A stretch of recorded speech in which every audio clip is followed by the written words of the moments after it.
Hello everyone, stopping in to do a quick video because something hilarious happened today. Prager University has shared one of my videos on their Instagram page, or actually a response to one of my videos. My video was talking about nationalized industry and how we should nationalize our industry and then use the profits from that to pay for social programs, and this could be the first part of a transition into socialism. And their argument was no, that will turn all of our industry into the DMV. The DMV is a public service that's provided that allows you to take a test in order to get your license, and it exists within capitalism, so it would not be the same thing as nationalized industry, as I'm going to explain and as I did explain on TikTok, but I wanted to get on YouTube and talk about this in depth because it is surreal. We started our project less than a year ago, and we're already getting attacked by PragerU, so I love it.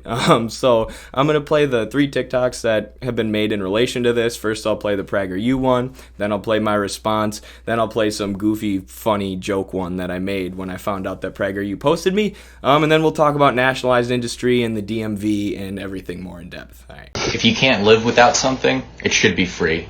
Simple as that.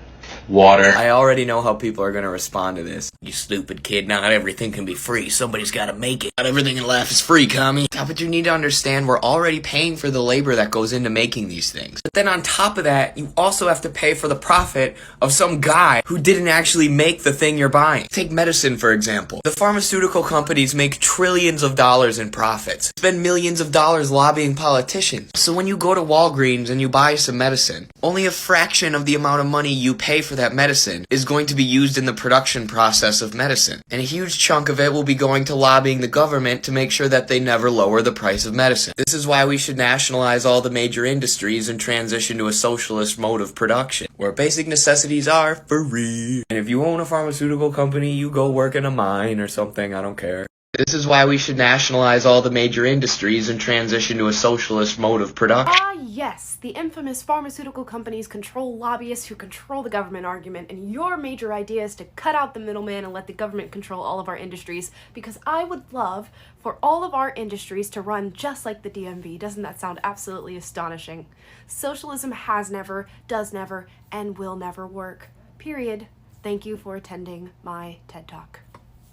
Okay, so first, the DMV isn't an industry, it provides a public service. And if the DMV was privately owned, your license would probably cost a lot more because someone would need to make a profit off of it. Industry refers to things like oil or steel, things we take out of the ground and labor on to turn into things that are useful. If you want an idea of what nationalized industry would look like in the US, you can look at Norway's oil fund. So Norway nationalized their oil industry, and all the money they make off of it goes into funding social programs. So whereas in the US we have trillions of dollars going to people like the Koch brothers, in Norway trillions of dollars are reinvested in the populace. This is what nationalized industry would look like at first in a transition to socialism, not like the DMV. And I'm not saying nationalized industry is a cure-all or the ultimate goal of socialists, but to say it's never worked is just hilarious, especially when comparing the US to Norway. You guys, I made it on PragerU. They posted that video on their Instagram page where this person compares nationalized industry to the DMV, a public service that makes you take a test to get a license. I think they might be sharing this video because I've been relentlessly taunting them about how I ratioed them on TikTok with the video I stitched this with. Why doesn't everyone just go like that video and we'll just dunk on them some more? Also, Steve said I want to play in mommy's basement and play video games and live off someone else all day. I wrestled in the Olympic Trials qualifier tournament last weekend. Steve, what have you ever done? And no, it wasn't held in my mom's basement. You probably typed this from your mom's basement, you loser. Steve. I'm going to sleep now in my bed that I bought with the money I made from my job. Alright, so now you're caught up on the saga between me and PragerU. It's interesting, even with the millions and millions of dollars that are dumped into PragerU by Dennis Prager and other wealthy donors, the arguments that they come up with are still worse than the 15-year-olds that I engage with on TikTok, the libertarian crew over there, of mostly high schoolers who defend capitalism. They come up with better arguments than PragerU, which is pretty funny to me. But yeah, I guess it's not surprising. So anyways, the first thing that she does here is deny that pharma lobbying exists. She says, oh, you're arguing that big pharma lobbyists control the government.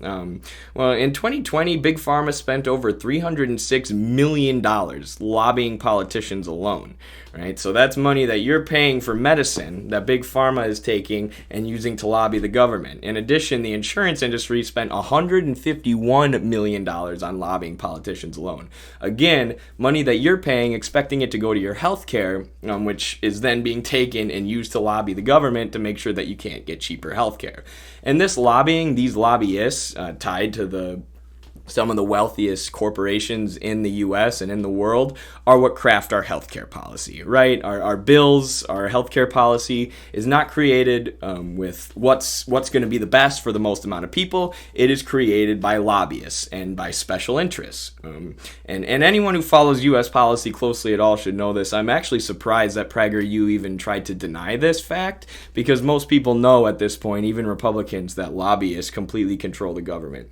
And this is why 20 to 60,000 people die in the United States every year, because they don't have access to basic health insurance. And the U.S. is the only developed nation on the planet that doesn't guarantee universal health care to their citizens, because our system has been so thoroughly bought by the pharmaceutical industry and by the insurance industry that we can't, the most progressive policy we can get through is a corporate half measure known as Obamacare, single payer, when every single developed country in the world has a single payer system, a system where everybody is guaranteed health care at the point of service. And the U.S. has both the most expensive health care in the world, as well as some of the worst results for healthcare in the developed world. So this is even in other capitalist countries. They've said, okay, we're taking healthcare off the table, especially in the UK, where they have the NHS, the National Healthcare Service. There's a viral video that came out recently where people in the UK are asked what they think of the prices that Americans have to pay for health services, like an ambulance ride, having a baby, and of course the prices are astronomical. We know this living in the U.S. Nobody wants to get sick or hurt. It's a disaster, especially if you don't have insurance. You're screwed. And people in the U.K. are astounded, right, because they've had this national healthcare service, which the U.K. conservatives and Tories are always trying to cut and always trying to roll back. But still, they've taken healthcare off the table. They said, okay, even if we have capitalism, we need to guarantee our people public healthcare, right? We're not crazy. In the U.S., we are crazy. Our healthcare system is entirely privatized, and it's much worse, and it is because our government is controlled by lobbyists. And it's silly to deny this at this point. I don't even have to go into this much anymore. But the second point that they make here, the DMV, is that the DMV, or the second point I want to make, is that the DMV is a public service existing within capitalism. It is not a nationalized industry existing within a transition to socialism. Two completely different things. It's a public service, and it's not an industry. An industry, like I said in the TikTok, is like steel or lumber or any corporation, any company or nationalized industry who takes stuff out of the ground, takes resources out of the ground, people labor on it, and then we use it to build stuff, right? That is what industry is. The DMV gives you a test for your license, or you go into the DMV when you need a new license because you lost your old one. It is a public service. It is not an industry, and I was talking about industry within a transition to socialism, whereas the DMV is a public service that exists within capitalism. So 1.2, the DMV isn't that bad. Every time I go to the DMV, you get a little sticker, and they make you wait in line for a little bit, and then you go do what you need to do, and you're out of there. It's pretty quick, and it's pretty cheap, too. If the DMV was privatized, there would be all sorts of things. They would be trying to advertise stuff to you. They would be trying to sell stuff to you. The margins would be much higher because people need to make a profit off of it. Nobody wants the DMV to be privatized. I don't know how that's become the end-all be-all argument for why public services are bad.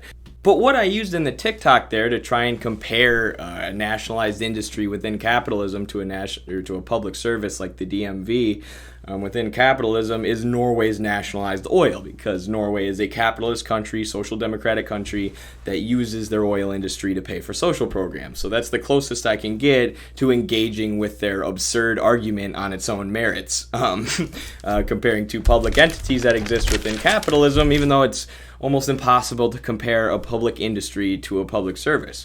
But let's talk about Venezuela's nationalized oil sector, because I'm sure this lady and PragerU in general love to use the socialism has failed every time, look at Venezuela argument. Venezuela nationalized their oil sector in part of a transition to socialism, as part of the Bolivarian process of moving towards socialism. So this would be much closer to what I'm talking about as far as nationalizing industry and then transitioning ourselves to a socialist mode of production. So this is what happened right away when Hugo Chavez renationalized the Venezuelan oil industry. Formerly, Venezuela had tons of oil extracted by British Dutch Shell and Rockefeller Standard Oil, which gave the country Dutch disease, meaning they're completely over-dependent on oil because of these Western multinationals. So after the renationalization of PDVSA, social spending was increased 60.6%, meaning $700 billion.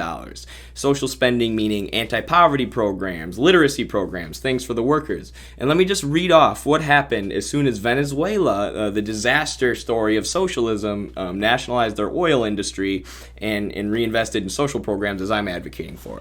Inequality decreased 54%. Poverty decreased 44%. Extreme poverty decreased 40%. 20 million people benefited from the Misiones anti-poverty programs. 2.1 million elderly people now received pensions, which is huge in the U.S. People need pensions.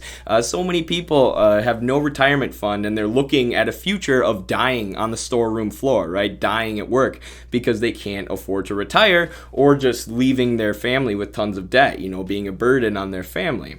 So this is something that definitely needs to be implemented in the U.S., something that looks appealing to many workers in the U.S. Venezuela abolished illiteracy. They guarantee K through college free education for those who earn it, for those who are into academics and being intellectuals. They built multiple new universities. And again, compare this to the U.S., where we have over $1 trillion in student debt, a crisis of student debt. And here, Venezuela, this small country, the failure of socialism, is able to guarantee K through 12 college. Malnourishment decreased 16%. Infant mortality decreased 40%. They built many new doctors' offices, increasing the amount of clinics 169%, and they massively decreased homelessness.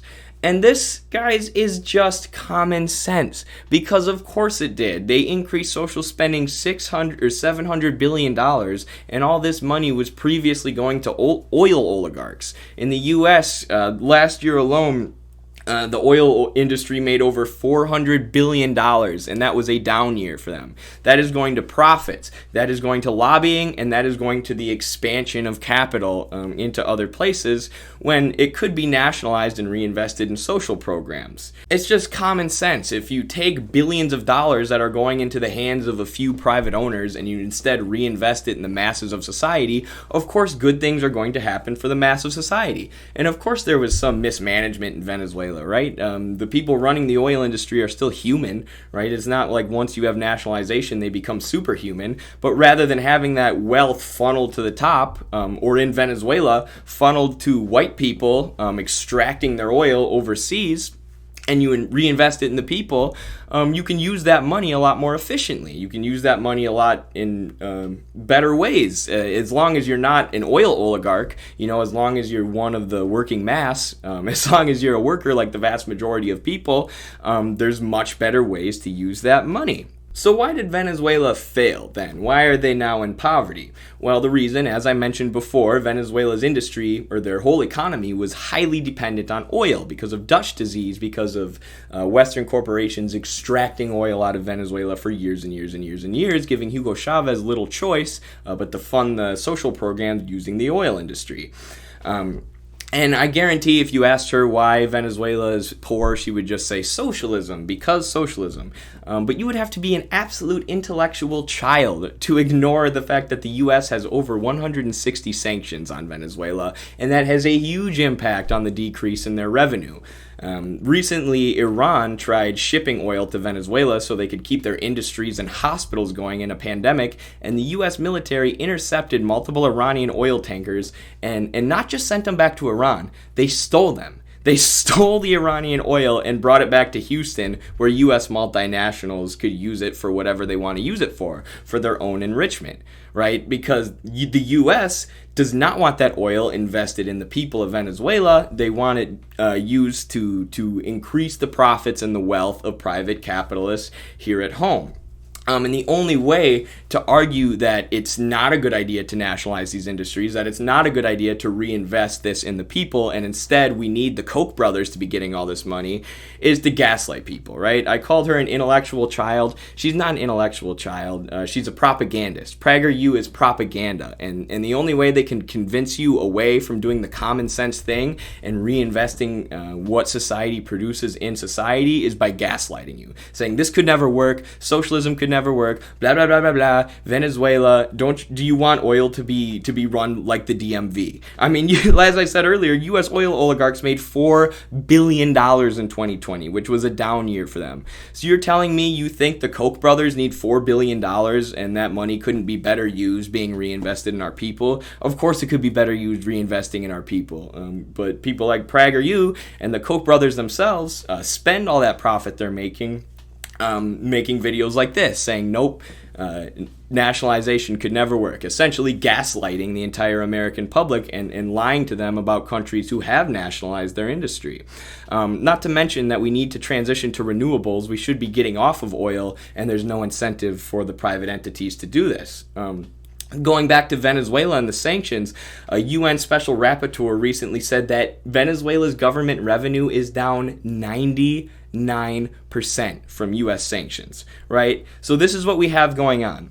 We have the U.S. blocking this country from trading, this socialist success story, blocking them from doing the things that allowed them to bring their people out of poverty, using our giant military, our giant gun, to stop any oil from getting into Venezuela and stealing it. And then you have these arrogant people over at PragerU, arrogant or just bad faith people at PragerU going, look, socialism fails, don't you see? We can't take the millions of dollars that the Koch brothers are using, or are sitting on, and reinvest that in education and healthcare. That needs to go to the Koch brothers. Otherwise, we'll be Venezuela. As the Koch brothers lobby the government to steal Venezuela's oil, to do everything they can to make Venezuela fail and to decrease their government revenue by 99%. And this is how capitalism works, right? Socialism doesn't fail every time it's tried. Capitalism fails every time it's tried. The very fact that the U.S. needs to steal Venezuela's oil in order to keep capitalism going in the U.S. is proof that capitalism fails every time it's tried. The very fact that PragerU exists and that PragerU needs to spend millions of dollars to debunk ding-dongs on TikTok like me from telling you about socialism is proof that capitalism fails every time it's tried, or that you need propagandists in order to trick everybody into advocating for what's in their own self-interest, which would be the nationalization of major industry, using the billions of dollars that go to the Koch brothers and reinvesting that in the populace, which is what we should do. Don't let these PragerU goofballs lie to you. Come follow us. Thank you for boosting me, PragerU. Please keep responding to my videos, because we are going to continue growing, and we are going to replace you as this corrupt capitalist media outlet, gaslighting people into doing what's best for them. And we are going to move towards a socialist mode of production. We'll abolish homelessness, illiteracy, hunger, and all those things. Just stick with us. All right, this is Eddie from Midwestern Marks. Peace out.